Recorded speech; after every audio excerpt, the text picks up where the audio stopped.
আসসালামু আলাইকুম ওয়া রাহমাতুল্লাহ। কেমন আছো প্রিয় বন্ধুরা?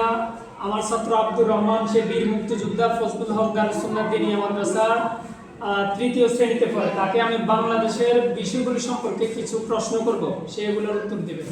আব্দুর রহমান, তুমি বলো তো আমাদের জাতীয় ভাষা কি? বাংলা ভাষা। বাংলাদেশের জাতীয় মসজিদ কোনটি? বাংলাদেশের জাতীয় কবি কে? বাংলাদেশের জাতীয় ফুল কি? বাংলাদেশের জাতীয় ফল কি? বাংলাদেশের জাতীয় মাছ কি? ইলিশ। জাতীয় মাছ ইলিশ। বাংলাদেশের জাতীয় পশু কি? Royal Bengal tiger. বাংলাদেশের জাতীয় পাখি কি? দোয়েল পাখি।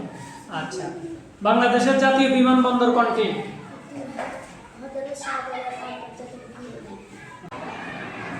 তামিম, কেমন আছো?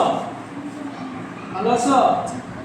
আচ্ছা তামিম, তুমি বলো তো নামাজে কোথায় হাত পাততে হয়? নাভির নিচে। নামাজে আমিন জোরে বলবেন নাকি আস্তে বলবেন? নামাজে আমিন বলবে কিভাবে? আস্তে বলবে। আচ্ছা, ইমামের পিছনে কেরাত পড়া লাগবে কিনা? লাগবে না। ফরজ নামাজের পর মুনাজাত করা জায়েজ নাকি না জায়েজ? জায়েজ। জিয়ারত করা জায়েজ কি না জায়েজ? জায়েজ। পুরুষ ও মহিলার নামাজের নিয়ম এক নাকি আলাদা?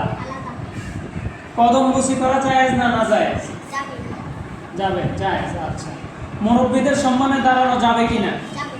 আমাদের সৃষ্টি